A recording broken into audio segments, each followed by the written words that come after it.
itu air itu lemparnya jangan jauh, tapi dekat, gitu. Airnya dekat, sehingga walaupun airnya terlempar, itu dia masih nyambung ke tangan kita. Terus kemudian terkena wajah kita, kata ulama. Maka lemparan seperti itu sah. Itu cuma yang saya dapat itu waktu di masjid kemana sholat itu jauh dia melempar seperti ini, sehingga cipratan airnya kemana-mana. Itu kalau misalnya untuknya pakai wadah, misalkan airnya terciprat kemana-mana, maka dapat dipastikan airnya itu juga menjadi air mustamar seperti itu. Terus kemudian yang ketiga, ghusl yadaini ma'al mirfaqain, membasuh kedua tangan beserta kedua siku, seperti itu. Maka ketika kita membasuh kedua tangan kita, itu perlu kita pastikan apakah airnya sudah sampai siku atau belum. Juga tata cara ustaz-ustaz yang mengajari saya, bahwasanya perlu ketika membasuh kedua tangan itu alangkah baiknya itu tangan kita itu dari bawah ke atas seperti itu, sehingga kalau kita lupa untuk meratakan air, tapi airnya mengalir sampai di situ kita, seperti itu. Sehingga kalau misalnya kita berwudu seperti ini pun sebenarnya tidak mengapa, kata beliau. Cuma afdolnya Rasulullah SAW itu berwudu seperti itu, dari tangan ke bawah terus kemudian ke atas. Terus kemudian bertanya, bagaimana kalau tangannya buntung misalnya, putus tangannya, itu bagaimana? Nah di sini dikatakan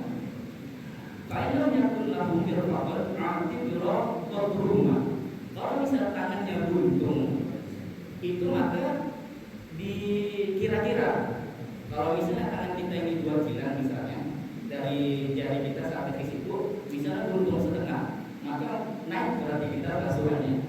Sekira-kiranya kalau kita basuh sampai ke atas itu jarak antara tangan kita kepada siku kita, seperti itu. Nah, tapi kalau misalnya buntung habis tangan, tidak ada tangan kita, itu bagaimana? Maka kata ulama yang fi husnu ma'allah itu cukup kita usahakan apa yang tampak saja. Sehingga kalau tangannya habis buntung, maka basuh saja apa yang tampak. Jangan kira-kira saya sampaikan harus 2 bulan maka dari sini sampai di sini misalnya. Nah, kalau kata ulama kalau terbuntung habis maka basuh apa yang tampak saja. Kata ulama seperti itu. Nah, terus kemudian kalau tidak di tangannya itu ada syar wasil'ah. Syar itu ada bulu yang agak tebal misalnya, atau sil'ah. Sil'ah itu adalah daging lebih misalnya. Tangan kita itu ada daging lebih, atau usbu'an zaidatin, atau ada jari tambahan misalnya. Ada jari tambahan, itu bagaimana kata ulama? Itu wajib dibasuh. Nah, wajib dibasuh. Misalnya ada daging tambah misalnya, mentang-mentang ada daging tambah, kita hanya mengusap di sekitarnya saja sampai situ. Nah, kata ulama itu wajib juga, karena daging yang tumbuh itu atau jari yang tumbuh itu, kata ulama itu juga bagian dari tangan. Maka perlu kita basuh seperti itu. Terus kemudian mas'hu ba'dal ras, mengusap sebagian kepala. Di mazhab kita Imam Syafi'i, mas'hu ba'dal ras di sini, ba'd itu tuh sebagian itu tuh yang seperti mana? Di sinilah bahasa Arab bermain.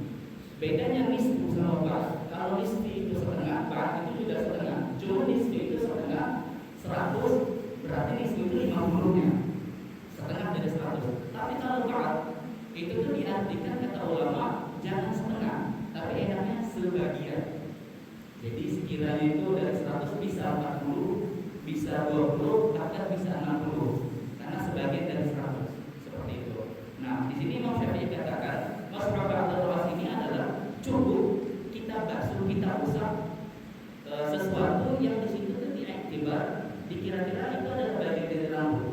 Jadi sekiranya kita ambil air, kita usap kepala kita sedikit saja, pakai satu jari saja seperti ini, itu sah. Di mazhab kita Imam Syafi'i berbeda dengan mazhab yang lain. Juga imam-imam yang lain, mazhab imam yang lain dari 3 mazhab itu selain mazhab kita Imam Syafi'i, itu mereka mensyadidkan, mengetatkan bahwasanya salah satunya itu mazhab Imam Malik dan mazhab Imam Ahmad bin Hanbal, itu mereka mewajibkan untuk isti'ab jami'ar ras, untuk wajib air itu dibasuh seluruh alat, kata mereka.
Wa ghuslu rijlaini ma'al ka'bain. Dan yang terakhir itu adalah membasuh kedua kaki sampai ke mata kaki seperti itu. Nah, juga untuk hukum membasuh kedua kaki sampai kedua mata kaki itu sama dengan membasuh kedua tangan sampai kedua siku. Maka jika didapati di situ bahwasanya ada daging lebih atau ada jari lebih, maka wajib kita basuh sebagaimana kedua tangan tersebut. Nah, tapi Ustaz, ada yang bertanya, bagaimana kalau misalnya saya memakai khuf? Di musim dingin itu, di orang Arab itu mereka mempunyai kebiasaan, mereka itu kalau sudah sampai masuk fasal syita, musim dingin itu mereka menggunakan khuf, sepatu kulit, tipis saja ya, sepatu kulit. Nah, misalnya seperti itu. Jadi orang-orang kita ini misalnya di pagi hari, mereka itu pakai sepatu khuf misalnya. Beda dengan kaos kaki. Kalau kaos kaki itu tuh berbeda dengan hukum khuf. Khuf itu tuh sepatu tapi dia kulit, tipis ya. Nah, seperti itu. Bagaimana hukumnya? Nah, maka hukumnya itu adalah wajib alaihi mas'ul khufain. Maka tidak perlu kita lepas khuf kita itu, sepatu kulit kita itu. Cukup kita usap saja. Seperti itu. Sepatu khufnya. Tapi kan tidak mau satu bagian kakinya, kulitnya. Itu kan terhalang sepatu tersebut. Bukankah wudu itu kalau terhalang sesuatu dasar? Kan seperti itu. Nah, cuma di sini untuk khuf itu dia ada hukumnya tersendiri. Sehingga kalau kita usap bagian luarnya saja, tanpa kita harus buka bagian sepatunya, itu sah. Seperti itu. Nah, inilah dia fardu wudu kita. Ada 6 tadi. Yang pertama ini ya. Yang kedua itu ghuslul yadain, ghuslul wajhi, itu adalah membasuh wajah. Yang ketiga itu ghuslul yadain ma'al mirfaqain. Itu yang ketiga adalah membasuh kedua tangan sampai kedua siku. Yang keempat membasuh ba'd ras. Itu adalah membasuh sebagian kepala. Wa ghuslul rijlaini ma'al ka'bain. Yang kelima itu membasuh kedua kaki beserta kedua mata kakinya. Terus kemudian ulama mengatakan